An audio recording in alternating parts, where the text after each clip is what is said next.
news flash, not fake news. Say something about it, Pete. What do you think? It was great. All right, good. Moving on. Are you okay? My soul.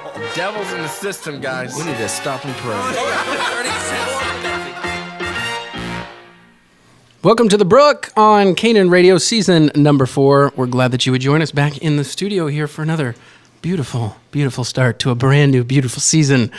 New graphics, new intro, but the same old fellas. It's good to be back in the studio. Brother David, how are you? Doing good. Good to be back. Yeah, Pastor Reeves. Yeah, I'm excited. This is going to be a great season. Yeah, it is. We got to get the mic. No, yours is turned down. We'll have to fix it. Yeah, we'll fix it. Turn me up! Brother Peter. Hey, he's in an echo. Brother Peter, how are you doing? I'm doing great. It's Good. to be back. Brother JT, up in the booth as usual. You know what? In true starting of the Brook form, let me step away from the table to get that fixed. I can't remember if I normally have my headphones on this way or like this. No, I think this is right. Yeah, people want to see your ear Yeah. through the camera. That's what it is. They want to see the Let me see. I guess. No, I do it so I can hear it. Yeah, I think this is how I normally do it. I'm not sure. Comment. Switch it. How did I do it last broadcast? Go back and look. How long has it been since our last broadcast? Since when did we? October. So 4 months. That's not too bad. Yeah, I think it's a There. little bit better there. I appreciate that. Thank you. Hey, but at least this first broadcast, we started on time. Yeah, we we did. weren't. Which is We were not Without 5 a minutes hitch. late. We weren't. That's right. And we got a lot of good things playing this broadcast. I'm excited to tell you about it here in a little bit. But we miss being on. I'll be honest with you. I get so used to doing these shows. I just wish we could keep doing them. And but we have to. Our ministry's not set up to do them all the time, so we have to shut down and give ourselves. I would say a break, but we don't really take a break. Wow, mine's really zoomed. You guys, can You want me to see zoom out? everything You in want me my to zoom it face. out a little bit? No, you can't zoom it out. Oh, We're using a different lenses. I need to move the opposite direction. Okay, there we go. yeah. You're the only one that's pretty. I'm You're like- pretty like close. zoomed You can way see in. the beads of sweat on your forehead. From having to Moving run around, and guys. do Give him a everything. break. Running up and He down. needs a break. Well, tell us, Will, about the exciting thing that happened in your life. I had a baby. Well, I didn't have a baby, but wow. I knew you were. Oh, we had a baby. We did. A beautiful little bouncing baby girl. Very bouncy. Everly, she was 9 pounds, 1 ounce. She was a little chonker. Chonker? Little chubby baby. I'm saying that now because I know when she's 18, I'll get to replay this clip. Anyway, but mom's good, baby's good, and I'm enjoying the dad life. It's been a lot of fun. What is that like? Mainly just normal. Just kidding. No, it's been good. I've done my fair share of diaper changes without complaint. Of course, Kay needs. I need to make sure Kay's not in the chat telling all kinds of lies about me. So She's there, but I don't know if she's going to lie about you. anyway, so it's been good though. I've really enjoyed the new addition to our little family. And then there was there's an announcement. There is I don't think we announced it. Did we announce it last? the announcement. Dad, I don't know what you're talking about. What There was an announcement? announcement between the programs. That's right. And what? Which announcement are we talking about? Who are you David talking got about? married. I did get married. Yeah. Okay. Got a ring on the finger. Hallelujah. Not in the glory. Was I even engaged? So I how's don't when we even ended know last- what the deal is here. Yes, October? you were Yes, I like a was, month yeah. away from getting Yes. married. It's the only thing. So how's married life? It's good. You know, it's definitely nothing like it was before. Still love her? Yep. I don't know if she still loves me, but I still love her and she knows it. The life of the in-laws. Tell us about it. You know what? There's a few conversations on this phone, text groups that are muted on here. Gotcha. It's our family. Our families. and her family. That's true. Mine also is. And then we had another announcement between Why do you keep pointing at me? off the air, and I'm not. Oh, I thought you were Why like, do you always think I'm? We have another Because this is the announcement. direction you're Oh, yeah. pointing. This is a great announcement. That Yeah. was a good announcement. what is the announcement? Me? I don't know either. It's gonna be good, whatever it is. Well, Pete's the one that is going to give it to us. It's like oh, I'm expecting my third kid. yours. There we go. It's like, Yes. oh wow, he's Like, gonna have which one are you talking He's about? having a boy this time. though. Yay! Yes, Praise third Lord. time's a charm. Little Benji. Yes. Benji. Benji. His name will be Benjamin. Oh, And we will can't call him him. Benji. Yeah, you. Call him Oh, Benji. Aunt Hope was going to call him Benjamin. something. Benny. Something. Benini. Yeah, Benny. Benny or something like that. Benny. Like, Oh, okay, dear. Oh, my word. Baby Well, I'm Benji. sure he will have plenty of fun nicknames like. No, never mind. Can't say that one. Wait, isn't there a... Oh, never mind. That's Charlie. For some reason, I thought that was Benji. I thought it was Chaz. Benji bit my finger. But it's Charlie. Charlie bit my finger. And I know That that's kid's grown up. Is he? Yeah, he was like on a. Yeah, it was He's a long time apparently ago. famous so- Like 15 as years even a grown. I was like, this is my claim to fame. What were you saying? Oh no, I was waiting for this. We were just having a conversation. Conversation. I was It's open trying to- conversation. I know. I was just going to make sure there was a gap, open gap there. I've been informed that you can see too much of my face. You need to scoot back, Will. I need to turn. If I lean back, is that no? Yeah, just need a fix. Who told you that, Mom? Oh, Probably his wife. My wife. Camera's too, I don't think too the close. view's any different. He's just added a few punches. That's right. Same setup. Hey, can anybody else, somebody else besides the intro, comment on what's different with our setup? Yes. You have to Besides tell the us that you're super- paying attention. Besides the super zoomed in view of William's face. Besides my face. No? I think Nothing? it's all that Well, extra when you light do that, we have to wait for somebody Exactly, else we gotta on- look at on the That's chat. true. on the chat. And now we Hey, everybody Brother goes- Jeff, good to have you Everybody back. goes down, you know. His wife's listening. Someone should go through and say hey to everybody who's joined us. Hi, Has everybody. anyone done that? All right, All the here we people in go. the Here chat? we go. Here we go. Hi, Jeff. Hi, Pastor Reeves. Hey, Brother Hi. Reeves. Hi, Courtney Reeves. Hi, Kathy Greeley. Hi, Joe Crawford. Hi, Mrs. Reeves. Hi, Tommy McMurtry. Or I'm sorry, pardon me, Reverend McMurtry. Ooh, Diana Smith. Hello. Jewel Ward. Hi. Christy Smith. Howdy. Hope Reeves. What's up? And then, okay, that was already did that. Jeff there. Hi, Jeff. How you doing, buddy? Got conversations going on, so. And I think that's it. Kaylee, did I say hi to you? Hi, Kaylee. All right, good. Peter. Hey, listen, there's some folks that haven't signed on yet. Now, I wanted to say it's very important that you get on the chat. If you're listening, Oh, yes. you've got to be on the chat. And here's why. Our last segment of the night is entitled "The Third Degree." I just got to kind of put it out there, and if you're signed in to the chat, you get to ask us anything you want. Give us the third degree. Give us the third degree. I mean, if you think we're doing something wrong, put us on the spot. If you want to ask us a hard question, put us on the spot. I had a pastor say, I thought you blocked people that asked you hard questions. And then he said, asking for a friend. And I gave a real deep theological answer. That was I pretty said- good. I laughed out loud. Yeah, I said, you don't have any friends. The formal noun definition of third degree is a long and intense period of questioning. So, Yeah. Yeah, if we say well, something... it'll be intense. Yeah. That question. That's what we want. We want intense questions. There's a part of me that wish we could just get people, let them call in and be instantaneous. We're just not that advanced yet. Well, we don't trust our listeners. This is true. People are idiots. So this way, you get on the chat and formulate your question and send a question, and you can send it any time between now and the segment of the third degree, and we will pick them and we will answer as many as we can. Does that sound good, guys? Sounds great. Sounds fun. And don't be surprised if you ask the question and we say, "Get out the phone, you big dope," or something like that. Right. Yeah. Right? Yeah. Sure. What else? There was something else I was going to add, but I don't remember. I wish they would let us do like little polls in the chat.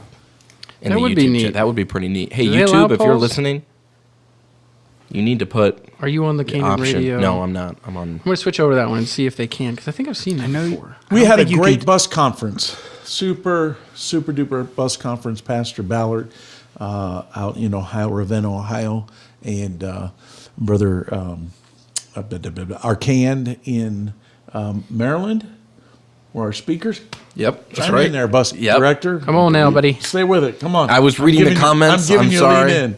I'm giving you a lead. Talk about the bus conference. It was great. It was about buses. Trying to think of one of the things that was a little bit different that we did this year. We did the first ever game show for our game.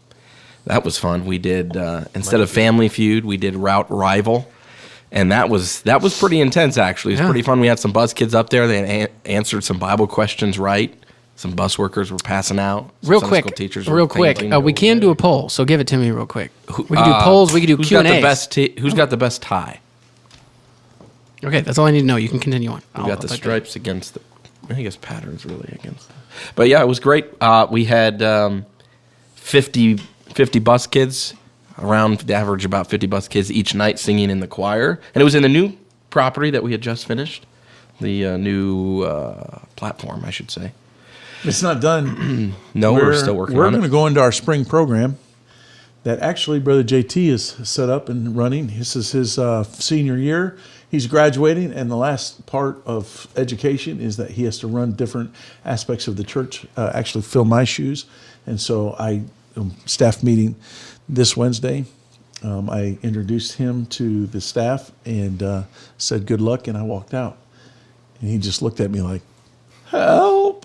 And so we're gonna have 6 Yeah, I week program. had zero expectation of you walking out, and I was like, "Oh, I'm running the whole thing." Okay. Yeah, whole thing.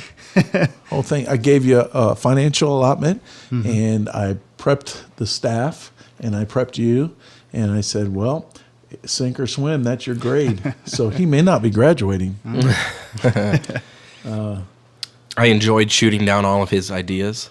You can't vote for I brought yourself. nothing to the table. You can't. I just saw that. You can't I voted vote for myself. yourself. I voted for you myself. You can't do I that. voted for myself. Are you serious, guys? Yes. Why not? You can't do that. Like sitting here watching David, Pastor I'll Miller. He's vote like, for you he's if like, you vote vote for for me. me, All all right. right? He's like, goes to him. I want to talk about something else, but I'm looking forward to the spring program. And we're going to have it over at the new church building, and the new carpet's going in next week, and trim's going to be painted, and everything's going to be complete all the way back to the fellowship hall where we had renovated that already. So, I mean, the next move on that is we'll move completely out of here as far as church services and things like that, and we'll start to set up offices over. It's good. Just literally watching the poll. Just watching the poll. But yeah, that's going to be great. I really can't wait. So also, The only reason William hasn't gotten any. you watch the show. If you're not part of our church, we're glad to have you. This broadcast has been progressing. It was just a radio broadcast. Then it became something that we put on YouTube, and we could watch it for this hour. And then it became something we put together and edited down, and we release in podcast form, so that you can enjoy it that way. But we've had people watch it that don't like us all that much, and we welcome them. I don't mind you watching it. A lot of people don't know anything about us. They like to talk like they do, but they don't know anything about us. And they think because we can have fun like this, that we're prideful, arrogant, and all that kind of stuff. But we're just having a good time. And I count it an honor to be able to do a program with my two sons and my son-in-law and Brother JT.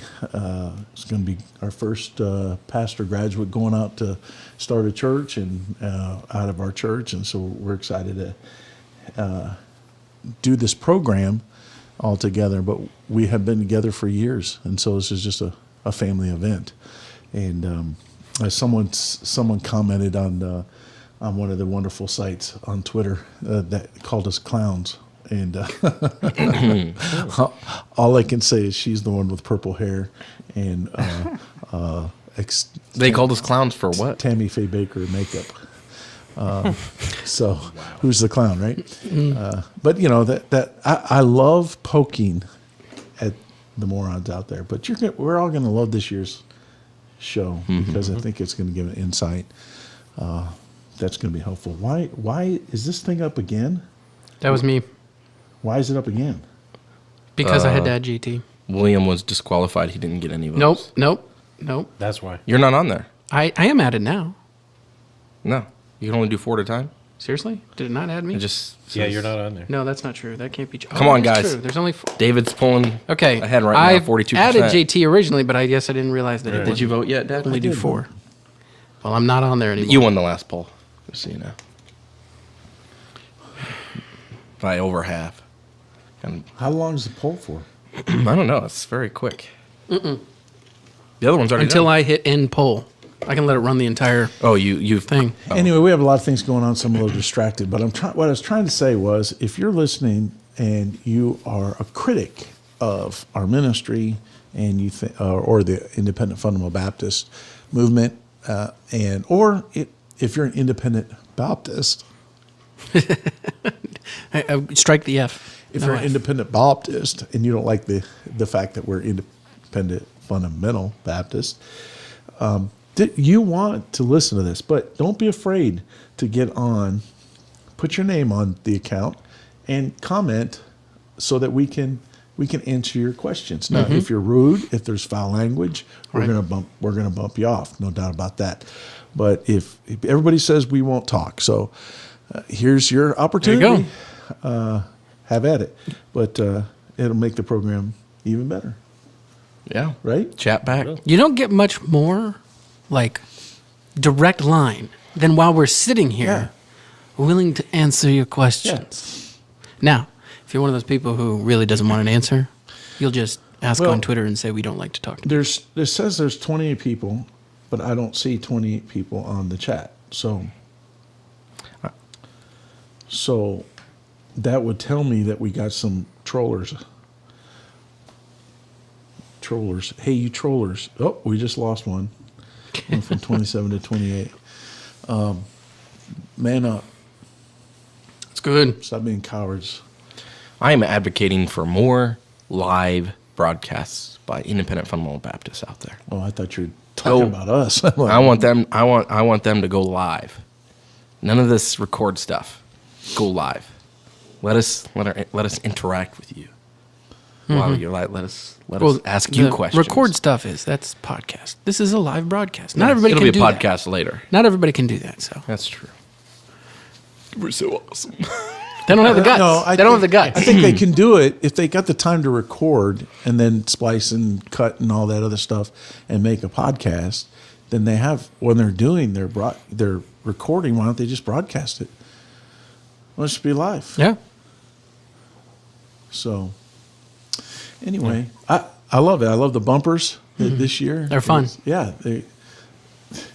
I like yours. The devils. The devil's, Devil's in the stop and system, pray. guys. Yeah, it's We better awesome. stop and pray. And then the many words of word. Yes, that's This is great. pretty much. Each one characterizes the definitely the way that person interacts on the radio broadcast. So, Yes. All right. anything else? Peter Are we ready said to one hop word. into it? It's good. Let's do it. So program format's different this year. So Yep. we'll have this opening session where we all kind of talk and cut up a little bit, tell a little bit what's going on in our church or whatnot, and then we cut away, and then the major part of the program will follow, and then there's a short part at the end where you ask questions. Right. So let's get into it. Let's go to the break. And Okay, we're going to go to a song. First song. I want to make sure to tell everybody you can request songs, all right? And you can actually send your questions to the 920-940-8275. We're going to go to a song. It's I'm Going to Pray.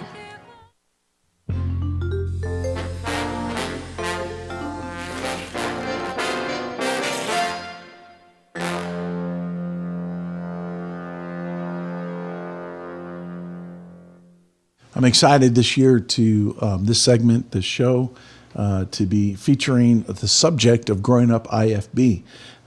We have, since the start of our program, really handled a lot of issues from the social media realm, dealing with the Independent Fundamental Baptist movement and taking a stand in defense of it. By no means is the movement perfect, but it is definitely getting walloped by a group of individuals that are failures that came out of it, and I call them failures. because all they do is attack the independent Baptist movement. And then as a father, raising 4 kids, and then I feel I didn't do everything right, but I feel like we have successfully raised our kids. We get to work with them in the ministry, and wow, what a treat that is. And I earlier today got to sit in my office with my wife and 2 daughters, and just to enjoy the time of talking about our life and the things that'll be on the show. And so, and I know on the Twitter page there, it broadcasted Growing Up IFB was the theme of the segment for today, the name of the show. I changed it the last minute. Came in and told the guys this, and they were like, "Oh, it's already up." I said, "All right, but I'm going to change it to Growing Up Not IFB." I think in order for our whole program to really take on and be powerful in accomplishing what we're trying to do, I don't want to just take off and talk about only growing up in the movement. I think the strength of this program is going to come from not only the viewpoints of those that grew up in the IFB, but also the viewpoint of not growing up in the IFB. So my earliest memories growing up were not of family get-togethers. They weren't of warm, joyful moments. To be honest, I can't remember having a Christmas or a holiday that wasn't filled with fighting or pain. I describe my upbringing in one word: lonely. I did not have friendships with my brothers and my sisters. I did not have a good relationship with my mom and dad. My home was riddled with drama, discontentment, and unhappiness. We did not go to church. There was no youth groups for us. My parents would get me involved, but they got me involved with things that the school system would provide for the school kids, hoping that I would find some kind of a purpose. They did everything they could to give me the opportunity to create my own world, and that's what I did. The thing is, that world was empty. That world was shallow, and that world was without meaning. Rebellion was my life, yet all I ever really wanted was acceptance and love. It's quite interesting that people who want acceptance and love find that they are very involved in being rebellious. Detention centers would eventually be replaced with a prison cell. Drugs and alcohol, violence, girls became the life I built with every good opportunity that my parents tried to give me. There was no concern about the afterlife in our home, and there was no concern about religion. No one introduced me to Jesus. No one told me that he died on the cross to pay for my sin, and no one told me heaven could be my home. So what did my life look like?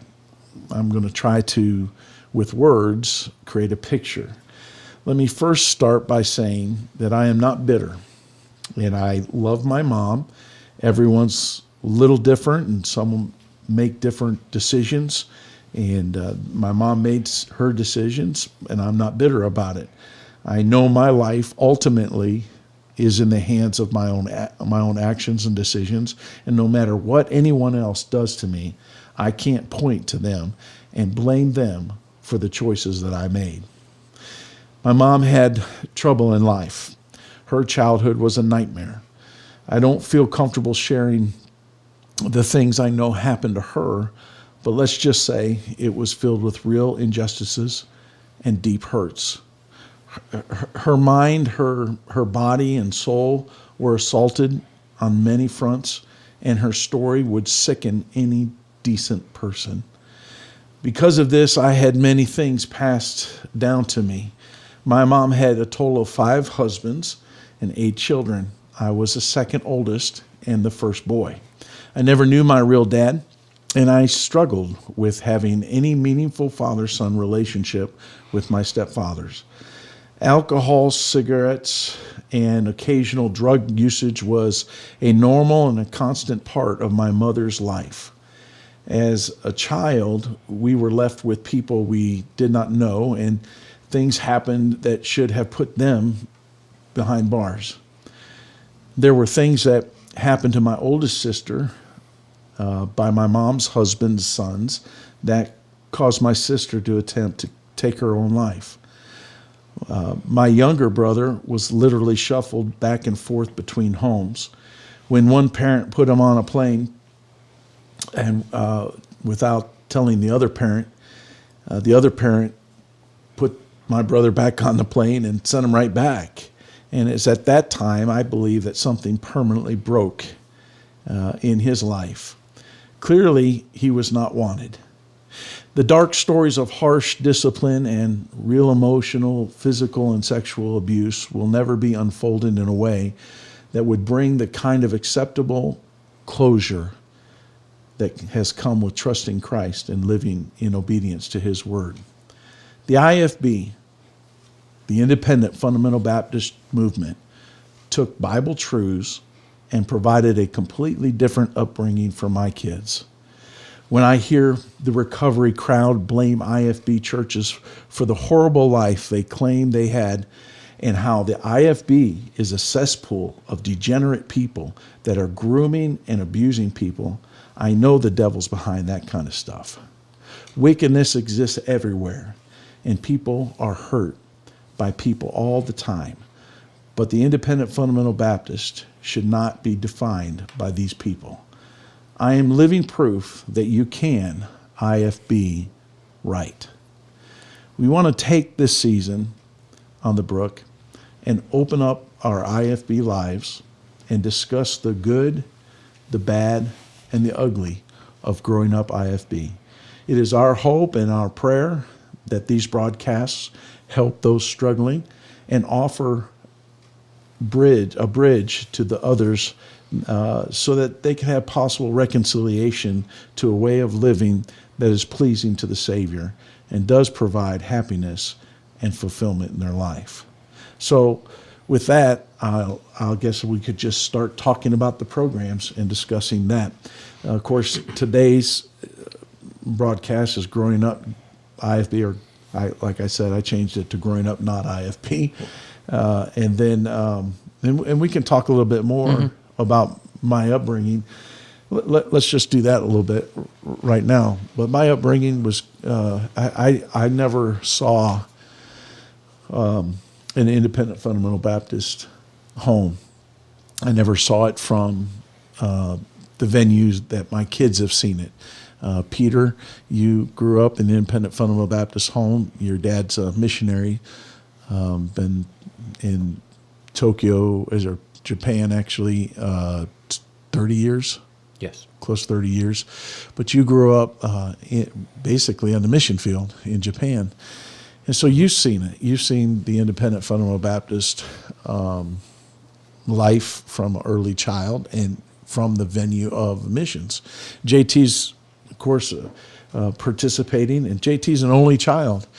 And I would say that probably his dad was not Independent Fundamental Baptist, but he progressed to, I believe that's what he called himself today.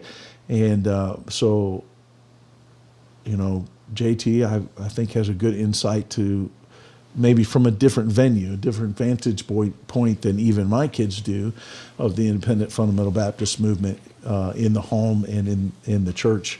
So it's a little bit different there as well. And then throughout this, how many weeks is it?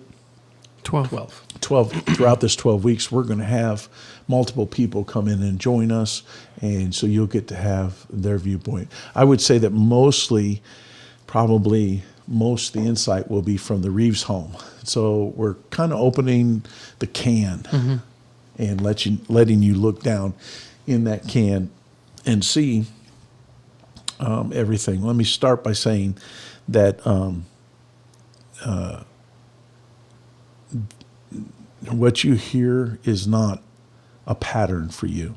every person has different circumstances. And I know my kids, as they're having kids and they got married and, they're starting to have children, I tell them all the time, you view me and you pattern yourself thinking things are going to be a certain way, but I never had a mother and father-in-law or a mom and dad, or that was my pastor and pastor's wife. I never had them there with me all the time. I never had a church like this that provided so many needed helps to young couples when they're married and they start having kids. I never had this. So many of the decisions that are being made in their lives are even different than when my wife and I made decisions. So don't look at, well, if I do exactly what Brother Reeves did, then I will have the same thing. The principles, the Bible principles are important, but everybody has to be wise about how they implement them. The reports of injustices throughout the internet, Twitter, Facebook, all the different groups we're covering fundies. All I can say is I don't take lightly the pain or the issues that have scarred them, but I really think they're not growing up and taking personal responsibility for their actions, because it's not about canceling a movement. Every Methodist have things wrong. I mean, every religion has something wrong, and their not being in a religion doesn't guarantee that they're going to do the right things by their kids and that they're going to have success. So, as a picture, as a whole, nobody's perfect, but I do believe that the things that I learned when I started going to church, and I learned a lot of things through observation. Watching my father and mother-in-law with their kids, watching other pastors with their kids, watching deacons with their kids, watching church members, and then matching up what I've seen through the years with what I'm reading on these websites and the internet. I would just say that these kids, these people, these young people need to learn how to cope with imperfections and mistakes and be forgiving. The very essence of Christianity is to forgive, and you don't forgive only when people ask you for forgiveness. Right. You forgive on the front end, but to be balanced. And I think the reason they aren't that way is because they don't want to continue to live underneath the rule of the Bible. Yeah. And so they're looking for a way out.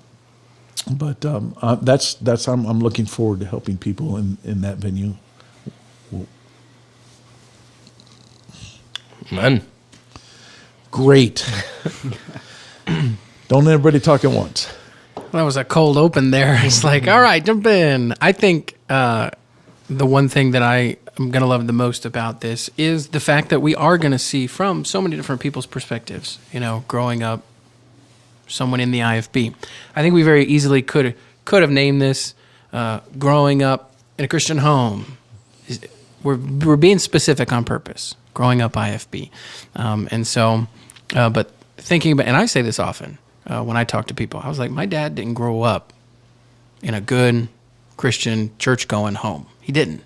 The fact that my dad and my dad was able to give us a home, an IFB home, a good Christian home, blows my mind when I stop and think about it. Mm-hmm. And you know what? It makes you stop and think all those things that you're like, man, I don't think I'll ever do that.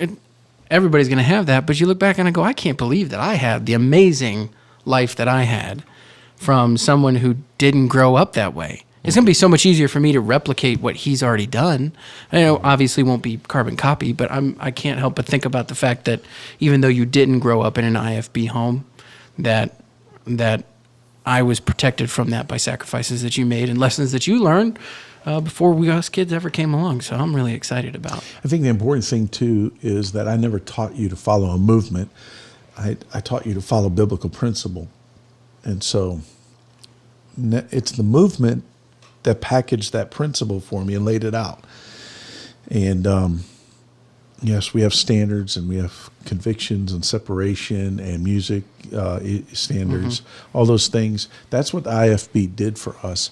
But I used all of those things, and because they were principles of the Word of God, you could go back and say, yeah, here's a biblical principle on why that standard is good, and it will help.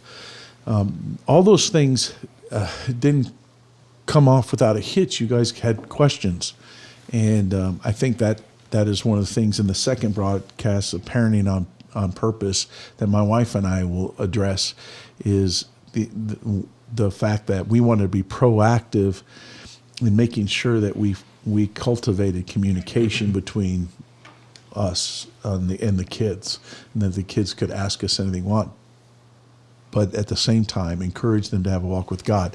So I know there were times when I needed to start a conversation about something or whatever. But then there were also times where I knew you were dealing with things, and whether you were afraid to talk to mom and dad, or you just felt ashamed, I knew because you were walking with God that there was a good. I trusted the fact that you had a relationship with the Lord, and that conversation, you and the Lord, produced sometimes a better outcome, because you were growing in your walk with Him, and you didn't. It made you feel like, I don't have to lean on mom and dad all the time to get to the right answer. I can walk with God. I know this season, the title and the theme that we're going to be going over, I'm not only excited about it, but also passionate about it. The older I get, the more my heart is grieved by seeing other independent fundamental Baptist young people, we'll just say young people, because they come in obviously all kinds of different ages, but those in general who I'm speaking about are those who grew up like I did. They grew up in a good Christian home, went to a good independent fundamental Baptist church, but seeing them leave the faith, seeing them turn around and accept the world with open arms and all of the misery that it has to offer, because they think it's a better life. And it's frustrating to a large degree to me personally, because I grew up in this environment. I grew up independent fundamental Baptist, and it's exciting and it's wonderful and it's great, and it's not perfect, but no life you would live, that you would choose to live, that's in the world would be anywhere near as great or perfect as growing up in the house of God. And so I'm excited about sort of, I wouldn't say taking back, because we never lost it, but there's a lot of, you could say, negative rhetoric about IFB. And there's what's happening today, and if you're younger, or if you're, I guess, I wouldn't say tax savvy, but maybe on social media a lot, one of the things that's happening a lot is the kids that grew up in the Christian home, independent fundamental Baptist churches like me, are leaving. Yep. Not everybody, but they're leaving, and they're not just turning around and leaving. Now they are getting online. They're getting on social media, whether it's Twitter. We talk about that a lot, but really, all of the young people, they're really on Instagram, and they're making reels now. Yep. And there's a lot of these little hot button words that they use, or topics, and they use their own, they color it and shade it, buzzwords, they shade it how they want to. And now their audience is the world. And so they know exactly how to portray the IFB, and in a way where everybody else is like, oh, wow, that must be a cult, They use all of these words, and it really is, we can turn a blind eye to it.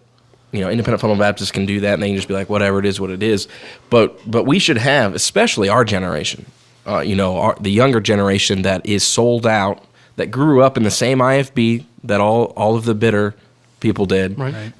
And we have no problem with it. We love it. We love serving the Lord. We love standards. We love pleasing authority. We love doing what is right. And there's nothing wrong with it. And I think it's our job to stand up and say, hey, there ain't nothing wrong with IFB. It's fantastic. It's Right. great. And it's worth growing up in. I think,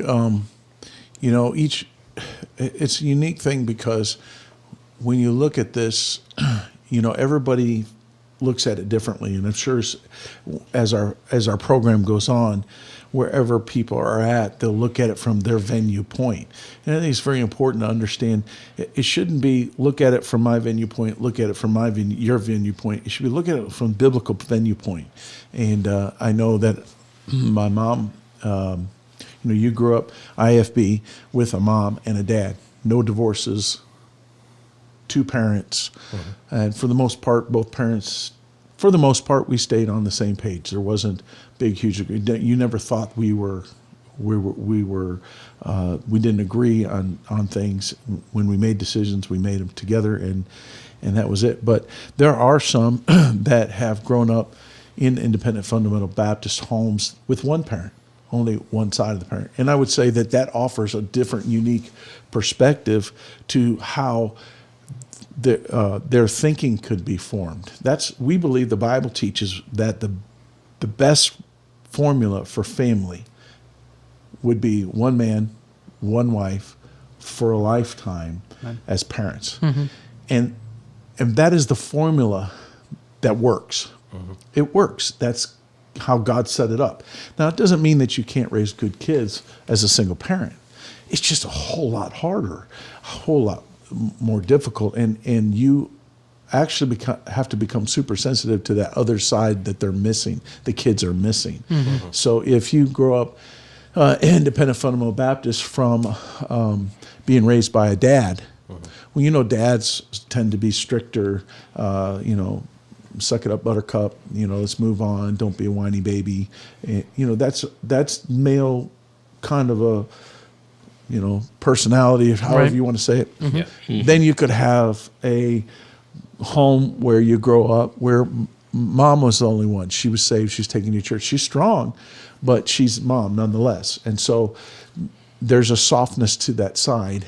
And if she doesn't realize that there is some strength that is missing just from the dad not being there, it will be hard for her to make up that difference. And I have found personally that a lot of times the successful children that come out of the IFB movement being raised by one parent are often people who struggle with the balance of seeing both sides from my point of view, from the point of 2 parents.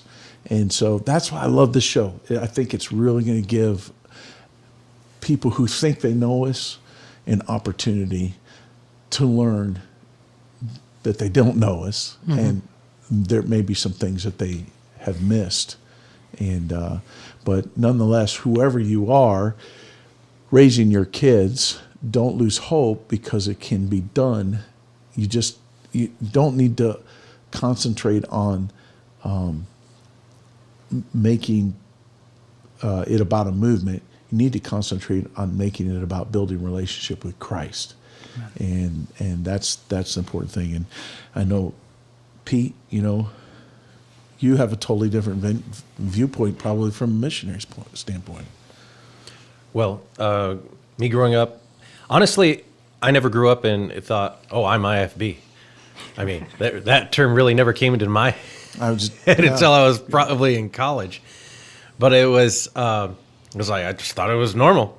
Except that everybody else was Japanese, and we were the white gaijins, the foreigners that were in the area. So it really never, occurred to me that there was anything different. I just knew we were missionaries. I knew we were Baptist. I knew we were independent. I knew we were fundamental. I knew all that, but I didn't think it was a thing. Then I came back, and then growing up, we had taken one furlough. My parents' mission board, they recommend that the missionaries go on furlough every 4 years. I mean, we took one in 16 or whatever it was, 13 that I was there. But that was just because of finance. That was because of the ministry needs and different things like that. Well, your dad's a different person too. Right. I'm getting to something. Anyway, I'm not complaining about that. But I just remember I went to third grade at a Christian school here in the States. And then, so I made some friends and the church kids that were there. And then after we went back, so that was third grade, but then I came back years, whatever it was, 10 years later. And totally, I mean, same kids, but I didn't understand it. There were some things that just didn't click. They changed that I didn't, but I couldn't quite process the differences there. I just, because over in Japan, there was a lot of things that I was sheltered from that I didn't realize were a problem. And my parents didn't have to deal with it either. Right. Yes, a lot of things. Obviously, we'll get into a lot of those more specifically as we get through the different weeks. But I just know that there were a lot of things in my upbringing that I didn't even have to be addressed with. There were things that my parents didn't have to guard us from because it just wasn't there. It wasn't available. Yeah. It wasn't a problem. Yeah. So the parenting on purpose next week, I want you to tune in for that. But the key there is purpose, on purpose. You have to parent on purpose if you're going to have success. Then the next week is talking about church kid challenges. Now, I don't have this. I don't have experience in this. I used to say all the time, when I was younger, I was afraid to go out in the ministry as a pastor because I was 25, 26 years old, and all I could see was trying to tell 35 and 40-year-old people how to raise their kids, and I had no experience in that. And then I finally realized one day that I can share principles of the Word of God from my perspective, like if I have a 5-year-old up until 5 years old. And then if I'm going to preach those same principles, I have to preach them by faith, not experience, based on just only what the Bible says. So if the Bible says this, and I haven't experienced it yet, people are going to look at me and go, well, you don't know. You just wait till your kid is, a teenager. And I had to stick to my guns on the Bible's, this is what it says. So that's the way I'm planning to raise my 15-year-old, and that's what I would recommend to you. And so I only view church kid challenges by what came back to me through my own children, and then those other kids that were in the church. But most of this will be you guys and some of our kids sharing, and JT sharing some of those inner church challenges of growing up. I know, JT, you struggled with being accepted by other kids. Yeah. And that's a good thing that we'll end up discussing. And I think a lot of people out there, they're afraid. They believe the Bible and they want to walk with God and they agree with their leadership, but they live under peer pressure of everybody else, the teenagers who are quietly rebellious to their parents and doing things differently behind their back. How do you handle that? And how do you deal with that? Some of that you'll get to talk about. I definitely think that the Church Kid Challenges is going to present an opportunity for us to kind of show that relationship between a kid who grew up in church, so it could be anybody, not necessarily just a pastor's kid, but kids who grew up in church in dealing with, the challenges that come with that, whether it be the way that people look at you when you're in the supermarket or, the challenges that you have, with each other. So I'm excited about that one, and excited about all the different ways that each one of these is going to hit some of these topics. So a challenge to stay within time periods too, because there's so much that can be said and shared. And we got a long-winded preacher over here, so just kidding. And don't forget that you can, this season, if we're discussing something and something comes to your mind, if you grew up in independent fundamental Baptist realm, or if you didn't, and you're curious or you want us to talk about something, throw the question on the chat. We'll see it, and we'll bring it up the very last segment of the broadcast. You can also text us. You can text us. 920-940-8275. So Tweet us. Week number 4 is family disloyalty. This was something I taught my I didn't teach them to be disloyal. I taught them family loyalty, but there's a balance to family loyalty. Obviously, if I was doing something harmful to them, if I was abusing them or, sexual things or something, anything like that, family loyalty would not be, and I told them that they knew that there was lines on those areas, but of course we didn't have those things going on in our home. Right. but there were constantly times when you guys could get sideways and go, I got spanked and I'm going to turn them in, And the play, the play on words for this one is, of course, the term family loyalty, and we grew up with that. This one, calling it family disloyalty, gives us an opportunity for you to see into our life, into those areas that we would talk about now. Maybe things that we probably wouldn't have talked about when we were kids, and been like, coming to school and talking about things that happened at home. Every parent that has a kid, I can only imagine this can happen. The reason I know is because I was one of those kids. Kid that comes into school and it's like, your family did something fun, but it was just for your family, and it might be a stumbling block to someone else who's not spiritually at that area, or cause someone else to be jealous. It was one of those areas where it was like, hey guys, and you shoot your mouth off and don't realize how many problems you're causing. This is an opportunity to kind of, hey, this is what happened when we were kids and how, we had to handle it. So we're being disloyal to our, especially family disloyalty in that episode. I'm sure there'll be a natural line that we'll follow, and that's pay attention for the cue. That's right. That's right. When you see the look, you see the look. Especially being from the ministry perspective too. It's not very common to have a whole entire family in one church all serving in the ministry from, growing up to even now. That leaves room for many disagreements and many battles. And the other thing is we were very vocal in our family. So we discussed, I'm gonna let you have a little window into that program. We talked about people in our house.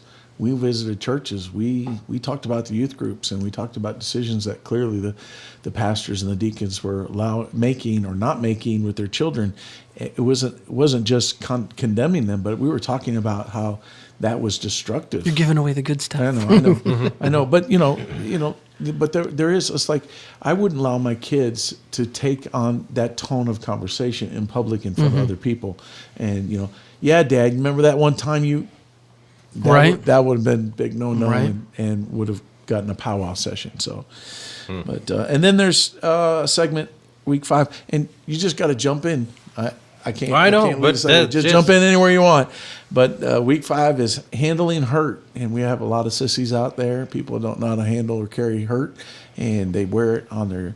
On them like a jacket and a vest. And this can be from the standpoint of, if you work in the ministry, you invest in people, they turn around and they stab you in the back, handling that hurt. It can also be handling hurt where, you have a leader who's not perfect and maybe they talk to you a certain way and you have to handle that hurt. There's different ways, different areas that we're going to be talking about as far as handling hurt. Even injustice that rightfully so should not have happened. There's this is not going to as not just a person, but as a Christian, you've got to learn to be able to get through things that happen to you that you don't deserve, and you have to get out of too far. Because the problem with that, this whole series is addressing is, of course, the people that have grown up IFB and haven't stayed IFB. I like They often use an instant in their life for one thing that they'll concentrate on and say, this is why I stopped being, because blah, blah, blah, such and such person did this. And because of that, they're all hypocrites. But they're throwing everything out. Right. I think there's quite a contrast that we're going to be striking the entire season of, not that we're lifting up the IFB as perfection, but that we're acknowledging maybe the areas that have some issues, but then addressing them with, okay, well, how do we handle those? Do we just throw everything away?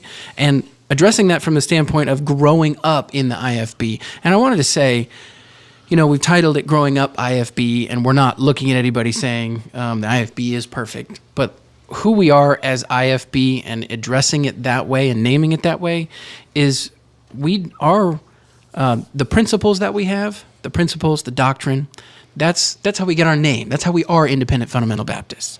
I think a lot of times people get that twisted around, and they think that, well, the doctrine and everything else is assigned by the name. And if you wrap your mind around what that means, the truth is defined by God's word. We hold to that. And in holding to that, we come up with Independent Fundamental Baptist. And I think people put a bad rap on the name Independent Fundamental Baptist because they've disassociated the name with the principles it came from. And that's one of the reasons why when we say growing up IFB, we're specifically talking about, and I know you mentioned the movement, it's not about a movement, but we're mentioning the movement because our principles are what what created the thing called Independent Fundamental Baptist. The way I look at this, guys, is like I could buy everybody at this table a Hoover vacuum sweeper with all the attachments, bells, and whistles, and give you an instruction book and not talk to you about it. And you all go to your houses and use it. Everybody is going to open that up, put it together differently. I may say, well, I want to make sure I'm putting it together right, and I'm going to follow that instruction manual. And Will, you may pull it all out and say, "Hey, this looks like it fits here. This looks like it fits here." Right. And you may do it different. You'll do it different, and we'll all vacuum. And inevitably, those differences will cause us not to get out of that vacuum all the potential that's inside of it. I'm looking at the IFB as a package potential system that, if you do it right, if you follow the instruction manual, you'll get the most out of it as you can. So the reason we want to handle it that way is because this is why it bothers all of us that people they don't look at it that way. They look at like that it's completely something different, and they want to run it down. And no, we're just using what God's given us. They're biblical principles, and we're using them right. You may not like them. You may think it's pointless, but there is a different result from those choices. And so if you choose not to use that corner piece, that small little attachment that gets into corners, whatever it's called, you don't have to. You don't have to use something bigger, but realize this: you probably won't get all of the dirt out of the corner. It won't look as clean and stay as clean. Right. And you can say you vacuumed. Hey, I IFB and it didn't work for me. Yeah, you IFB'd, but you didn't use the right tools for the job. So I really think that's a lot about handling hurt. Let's figure that out. And then in good company is all about who we fellowship with, friends and those kind of things. Influences. Then self-conscious. This is a really good one. It's dealing with perceptions. A lot of insecurity in our movement, in our children, which will produce, whether or not you know it or not, it actually produces a huge pride problem, and people acting very prideful. And that's where they grab to the legalistic side of the do's and don'ts, and they say, look what I did, I dotted my I's and crossed my T's, but they don't grow spiritually. And that's where you get that legalistic attack from those people that leave, and they want to criticize all the do's and don'ts as legalism, when the truth is we've tried to raise our kids to love the Lord, and because of their love for the Lord, they follow the Bible the best they can.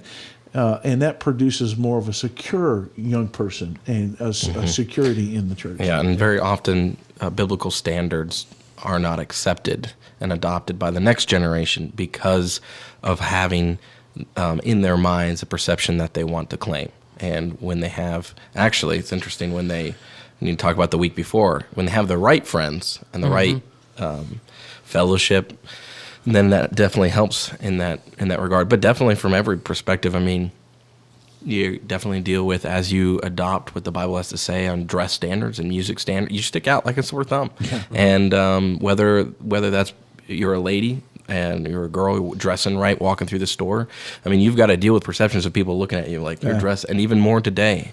Yep. The more, as time goes on, the more strange it is to have your body even clothed.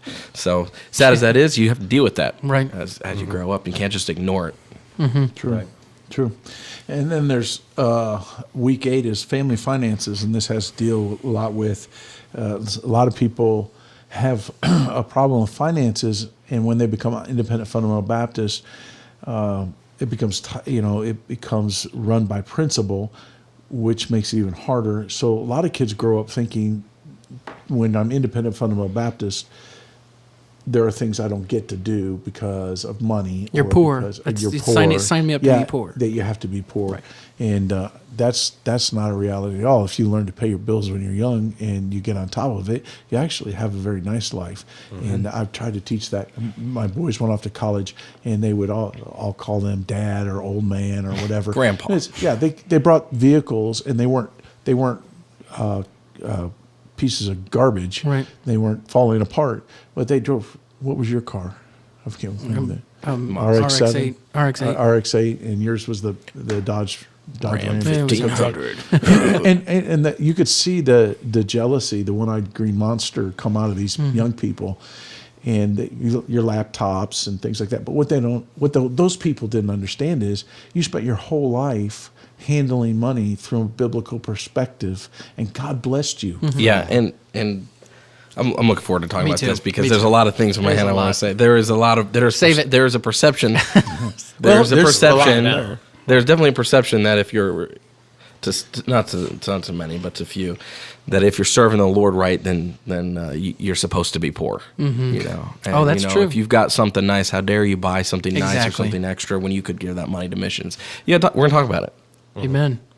Those same people are eating at McDonald's every Tuesday. So Yeah, that's true.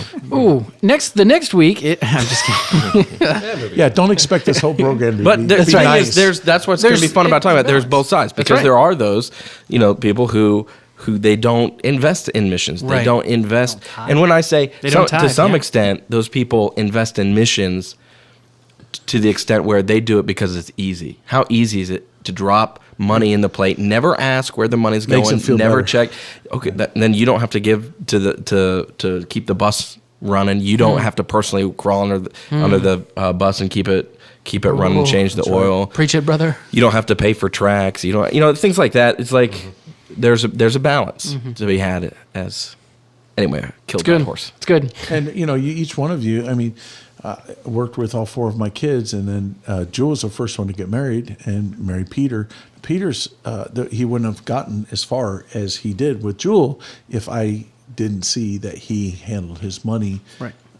within a biblical principle. And I didn't always demand to know everything you're doing, but I want to make sure, is this guy paying his bills? Is this guy tithing?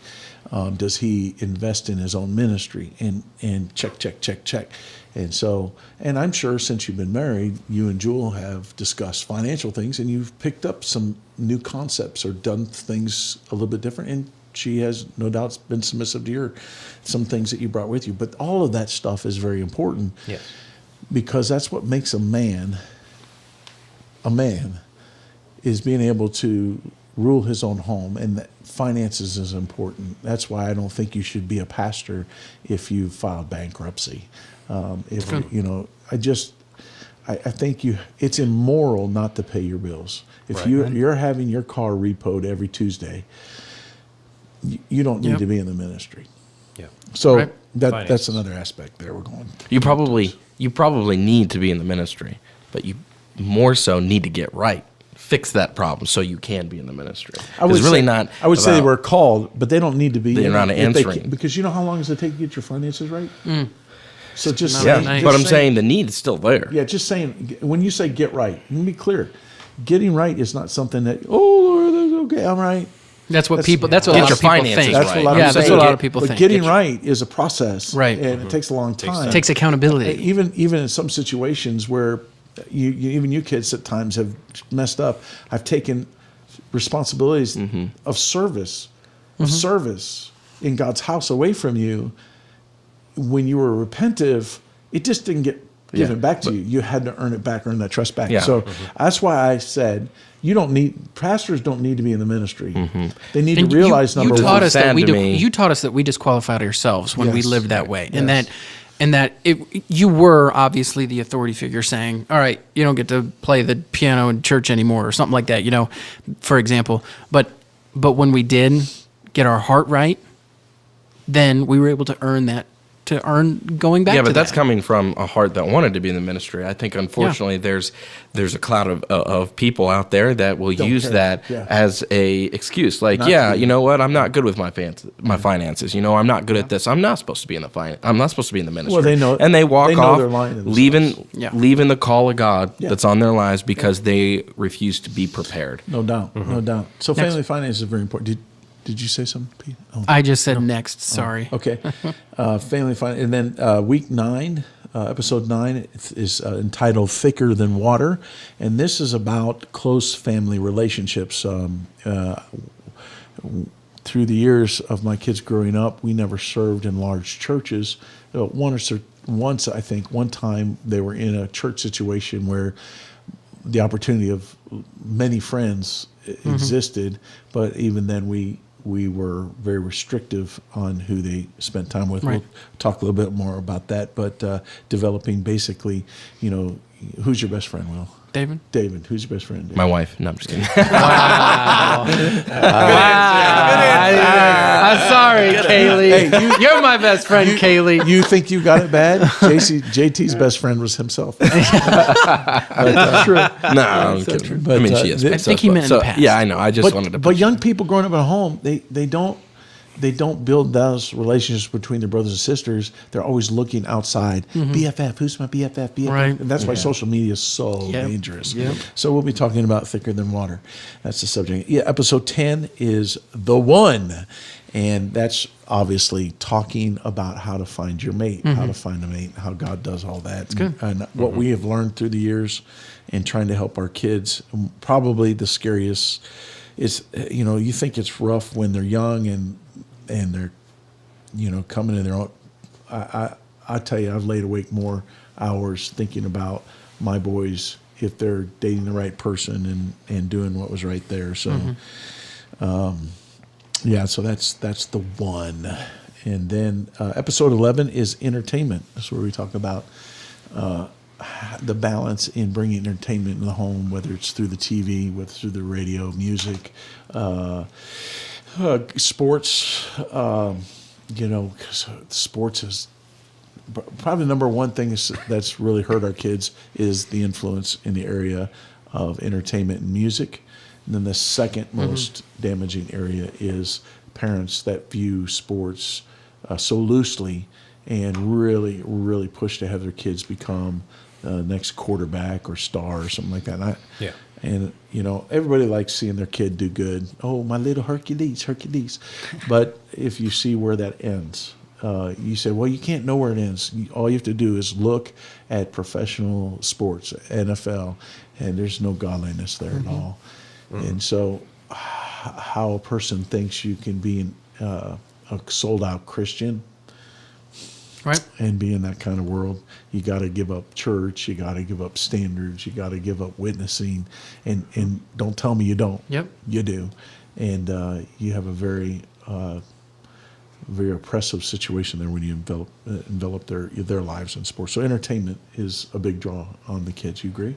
Yes. I think it's, to be honest, I think it's something that's not talked about a whole lot when it comes to, in the aspect, no, honestly, in general, pretty much all those areas, sports, music, Hollywood, movies. I think it's not talked about a whole lot. Well, the parents don't want to give it up. Parents don't want to give it up. Speak up when you're talking. Oh, sorry. Speak up. And kids don't want to give it up. And I mean, it's just one of those things where it needs talked about from a biblical perspective. Right.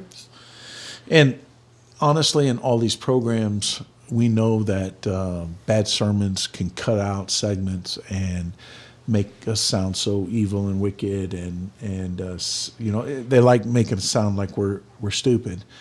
But number one, who knows who bad sermons is? Number two, I guarantee you they don't have kids living for God, and we'd love to tear open their life and put it out there the way they're putting our life out there and shining bad light on it. But here's the thing. Our product speaks for itself. Say what you want, but when the kids are happy and they're going soul winning and they're winning people to the Lord and they're having kids that they're raising and they're balanced and I don't know what to tell you, but we know they can take these programs and tear them apart and go ahead. It makes you guys look stupid. So, but I'm looking forward to all these episodes. We do have a 12th episode. We're keeping that quiet, and we won't talk about that, but it's the big grand finale, and you'll want to listen all the way through. And we're going to take a break now, but man, if you have questions, it's almost time for Fire Away, so you want to make sure that you do that. I want to jump in real quick and just say that I'm very excited about this season as well. I a couple weeks ago, I was talking to Dad, and I was able to count off 10 different men that were called to be preachers. So they said, and I was just doing a quick tally now, and 5 of them don't even go to church anymore. And it's just, it drives me nuts watching my generation and the generation after me and the generation before me who grew up saying they love God, coming to church, supposedly serving and loving these kids, just dropping out and wanting nothing to do with God. Sad. It's mind-blowing to me. And to me, I look at that and I look at Proverbs 29:18.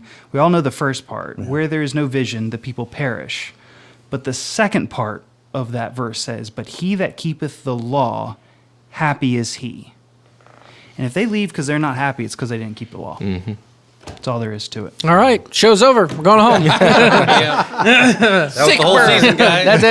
That's it. So submit if you're listening and you want to drill us, you Right. want to challenge us, and when we come back from this bumper, Drill us and grill us and we'll do it. Let's right. do it. 920-940-8275 is the phone number. You can text us your questions if you prefer to kind of just be you instead of posting it right on the chat. You can also post right in the chat and ask us your questions. We want you to give us the third degree. You can also request a song anytime during the show. I know we have a less amount of segments, so we're playing less requested songs, but you can request a song as well. David, did you have something you wanted to say? No.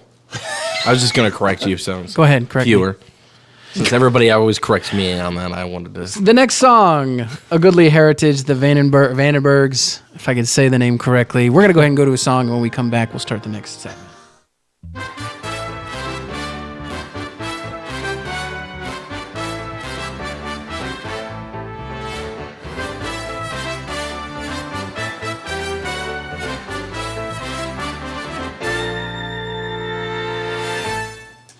Ladies and gentlemen, welcome to The Third Degree. This is the segment where we answer your questions, no matter how difficult they may be. So have at it.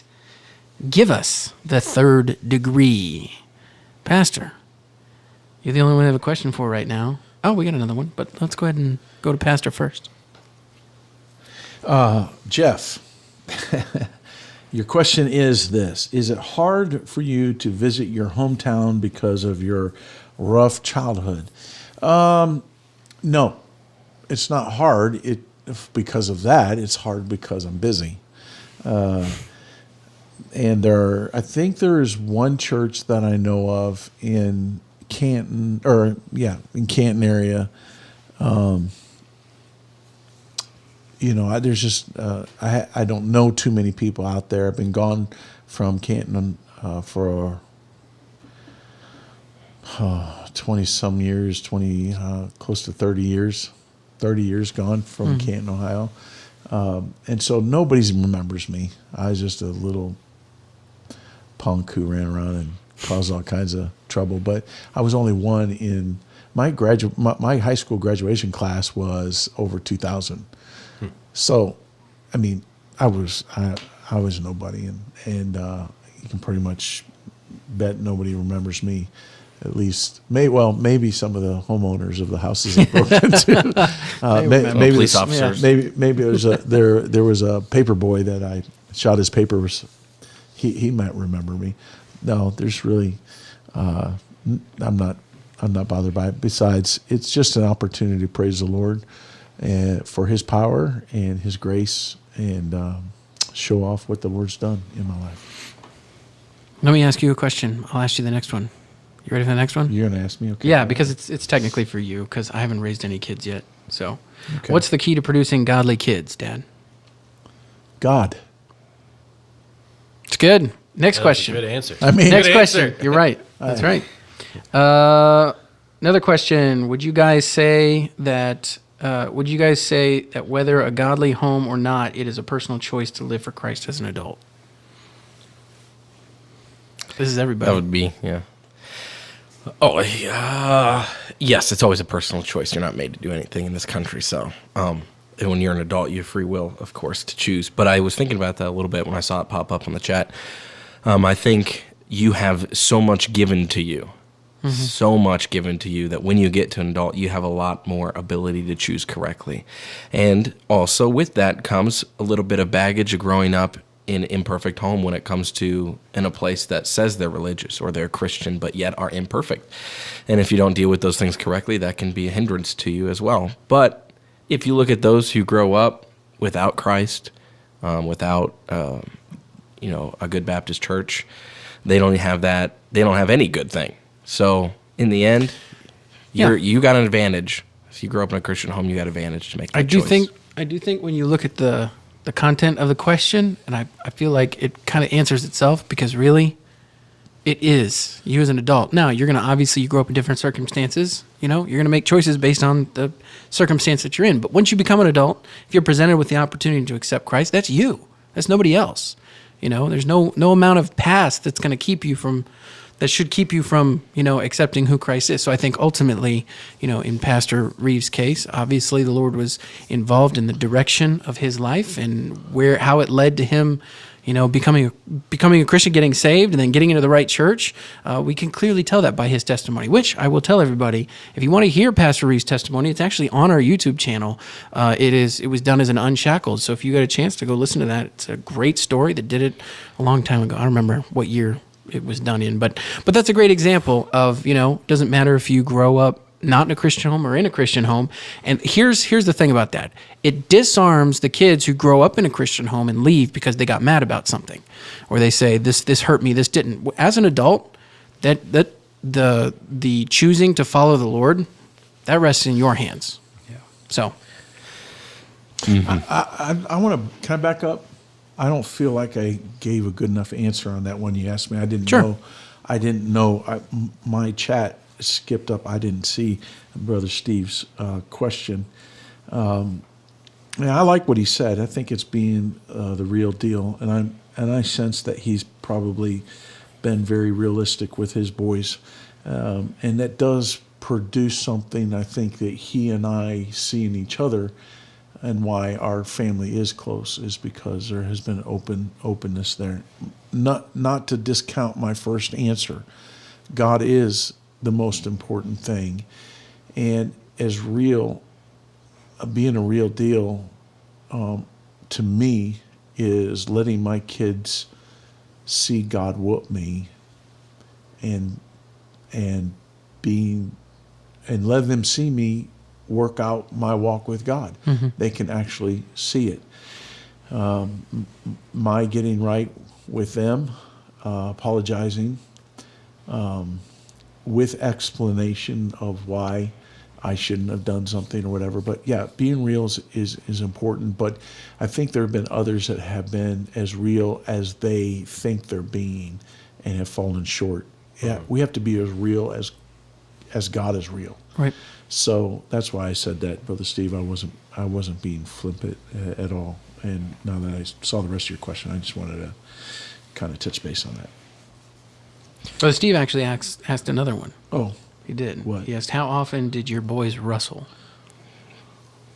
Well, we had something called Family WrestleMania night. Family fun night. Friday night. Friday nights, and basically what it was IFB, WWE. Yeah, but it wasn't just my boys. No, yeah.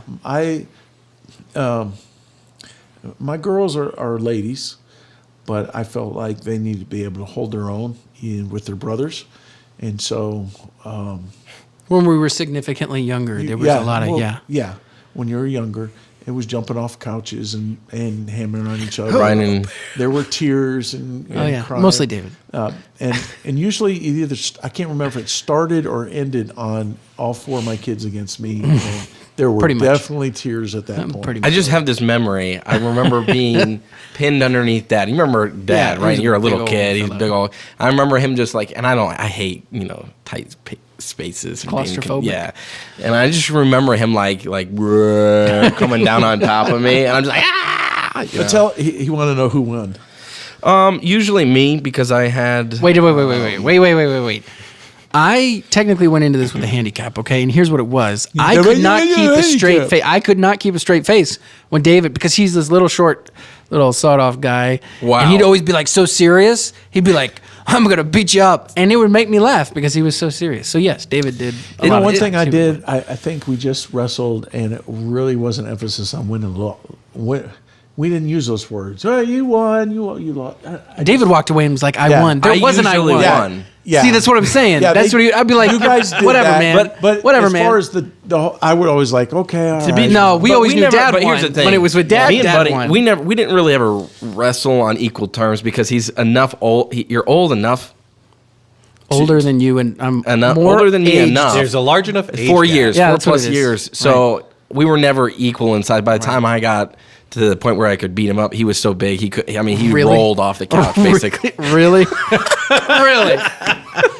Come on, let's go right now. David Right on TV. Let's painting go. his world again. The girls would pull hair, Yeah. bite, scratch. Throw screwdrivers. And I told the guys, don't hit them, don't do it. And that was No, it was a yeah. challenge. That was Oh. interesting.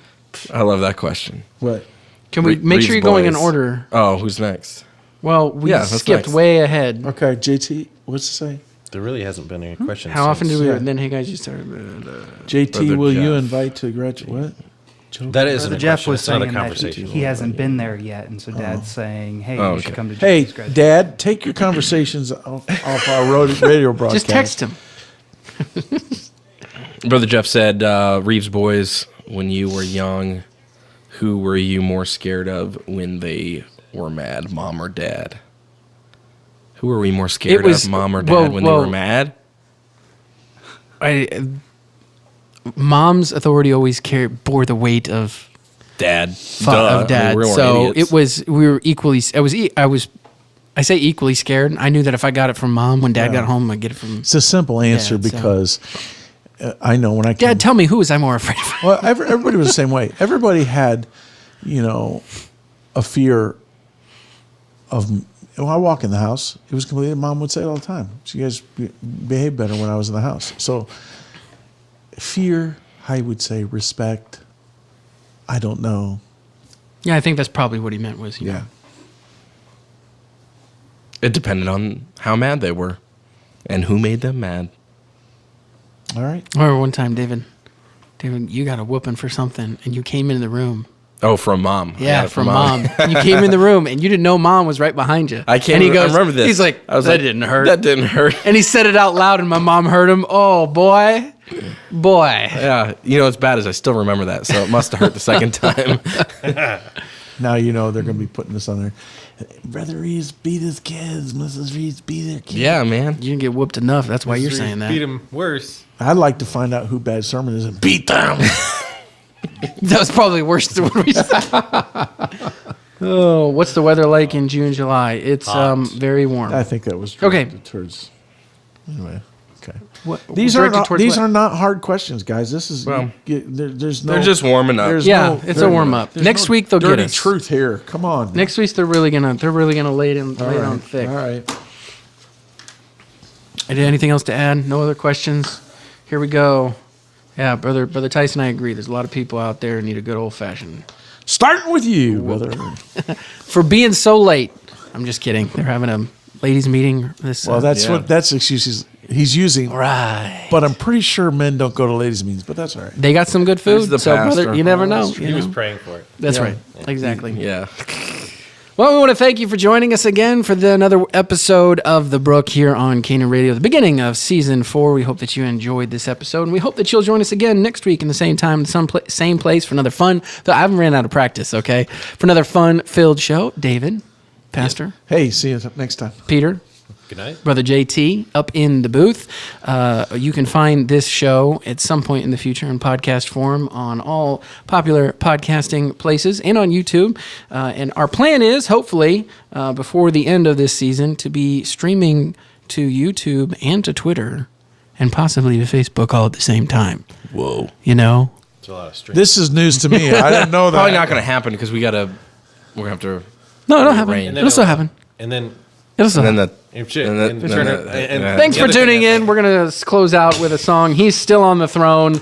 We'll be back again next week, everybody. Thanks for joining us again.